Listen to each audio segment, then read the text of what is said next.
Hello student, in this video I shall discuss along with you the second part of the chapter, the last lesson. In the last video I have discussed along with you the first part of the chapter, where we have seen that in France the two districts have been occupied by the Prussian soldiers, and in a school in France where little Franz study, his teacher M. Hamel that they told that this was their last French lesson, so everyone should be attentive. And he had also noticed some unusual things in his school.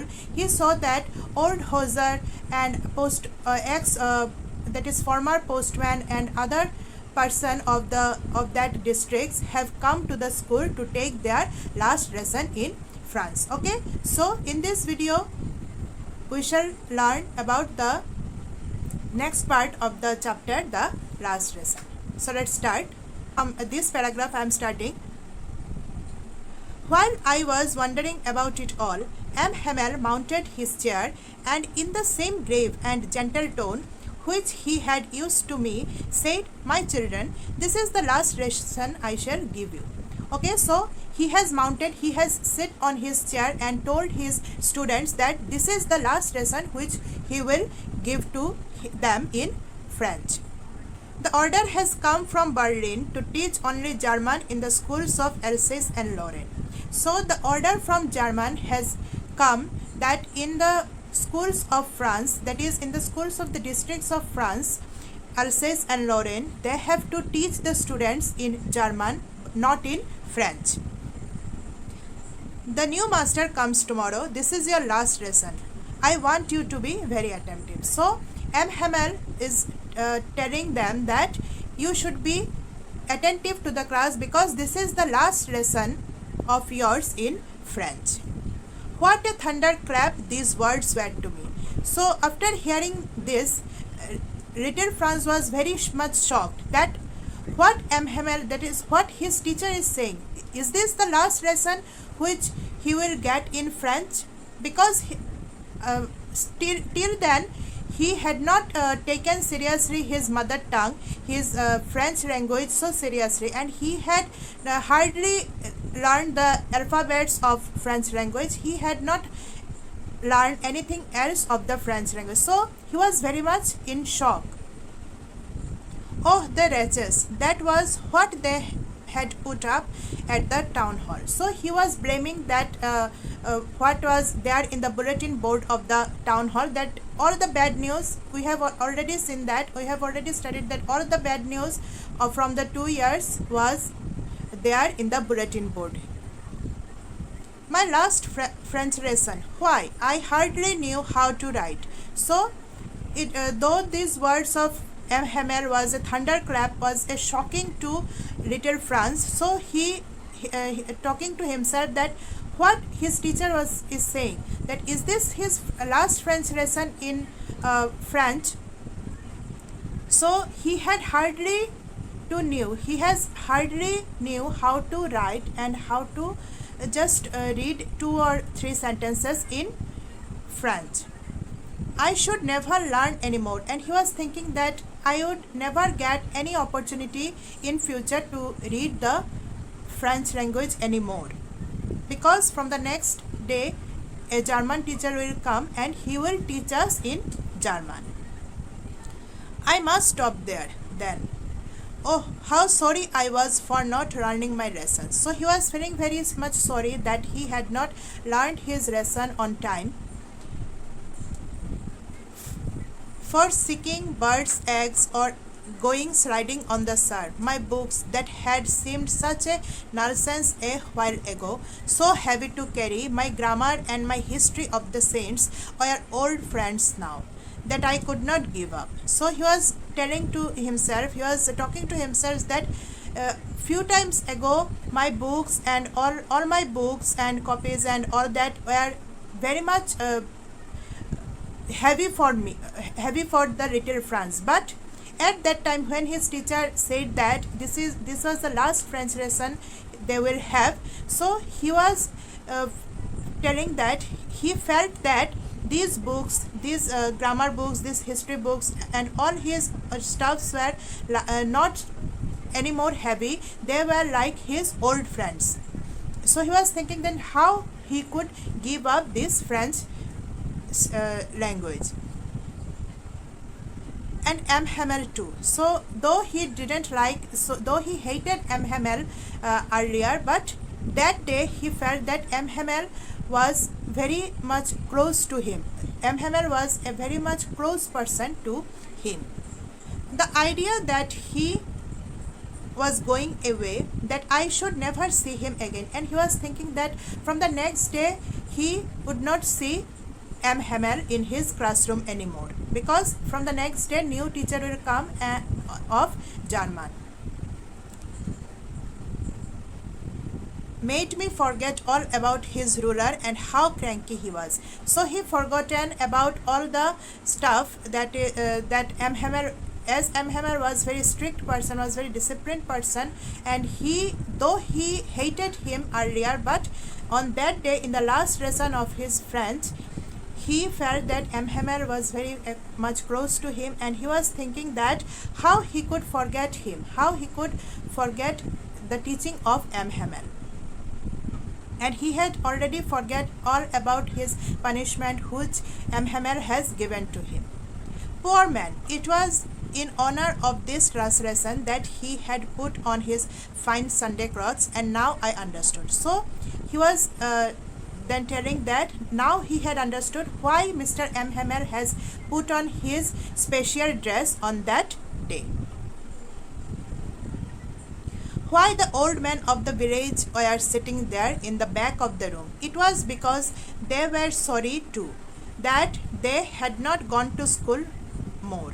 Okay, so he had also understood that why that village people were sitting in his classroom, because from the next day they could not get any more chance to learn or to say anything in French, because the German will occupy, or they have to speak in German from tomorrow onwards.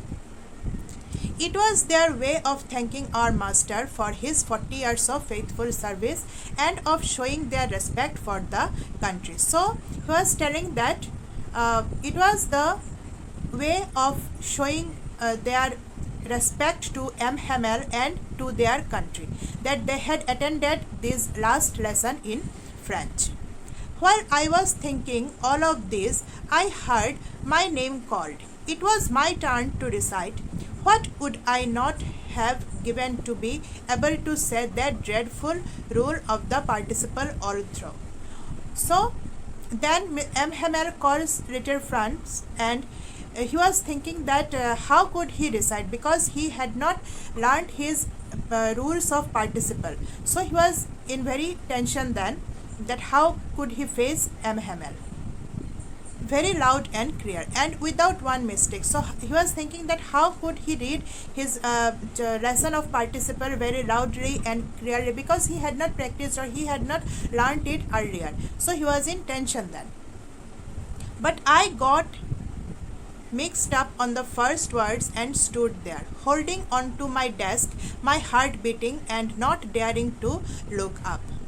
So when he started to read his lesson of participle, he had hardly read one or two words, and after that he had stopped. He was standing on his desk and he was in very tension, that his heart was beating, that what M. Hamel will say then.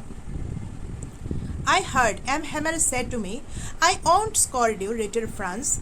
You must feel bad enough. See how it is.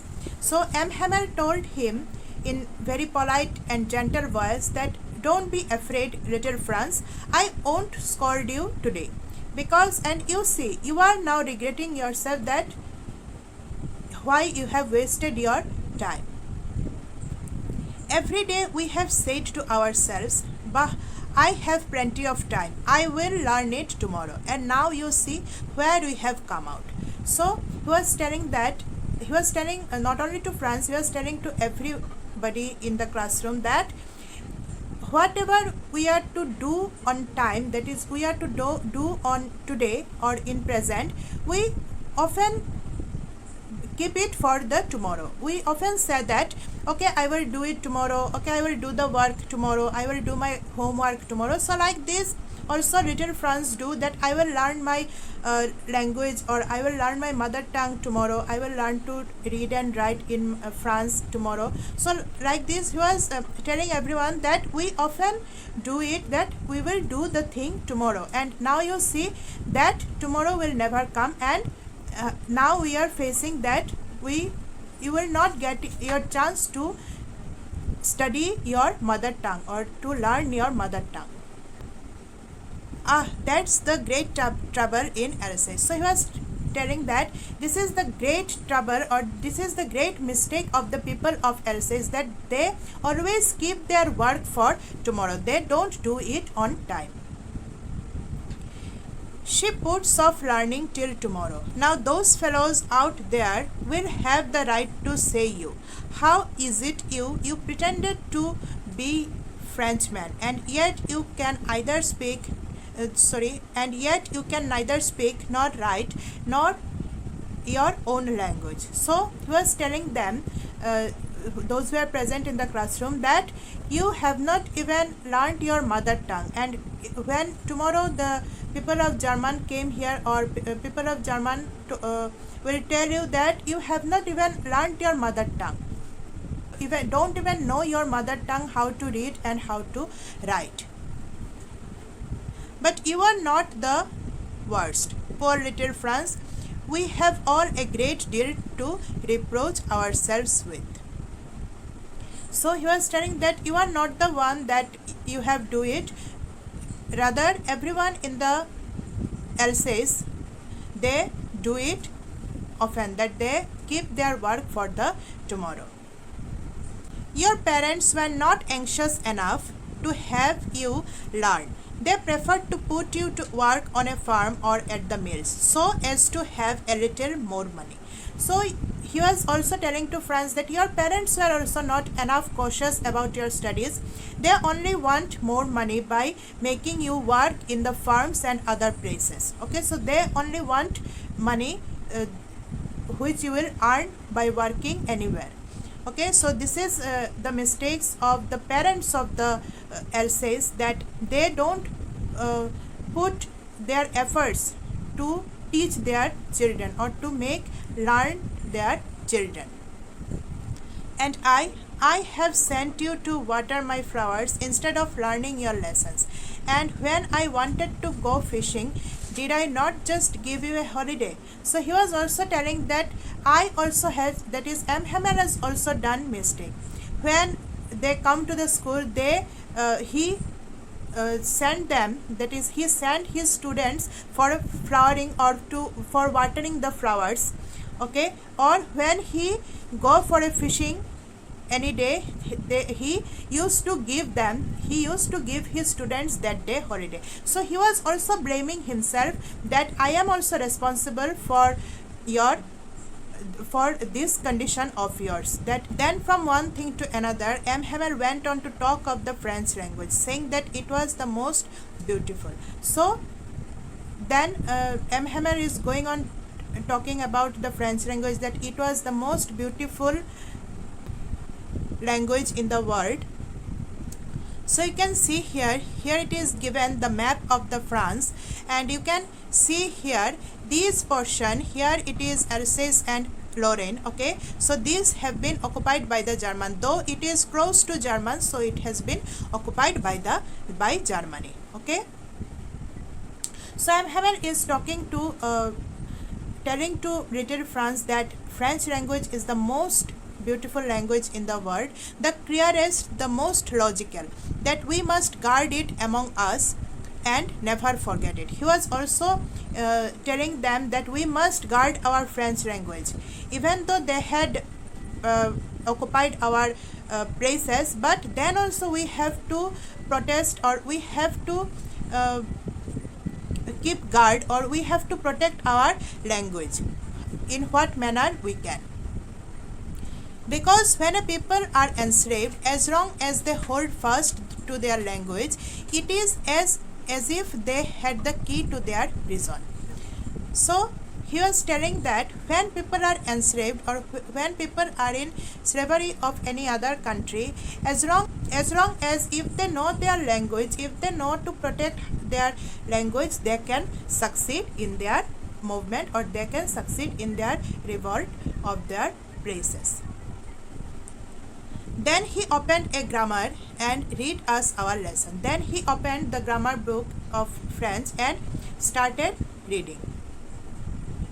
I was amazed to see how well I understood it. So whatever has M. Hamel taught that day, little Franz was wondering that he was so attentive, or he had learned everything that day, which earlier he was unable to learn because he was not attentive earlier in his class, so he couldn't understand anything. And though that day he was very much attentive and he was in shock to hear that this was the last lesson in French, so he was very attentive that day and easily he had understood his lesson. All he said seemed so easy. I think too that I had never listened so carefully and that he had never explained everything with so much patience. So little Franz was thinking that I have learned, or I have understood everything so easily, and I am also saying, and he was also thinking that M. Hamel has make them understood with so much patience, which he had never done before.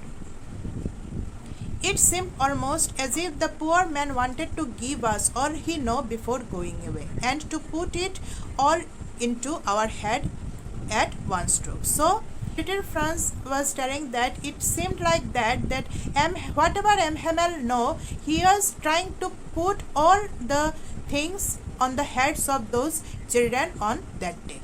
Okay students, so this much for today, and in the next video I will explain the rest of the part of this chapter. Hope you have understood.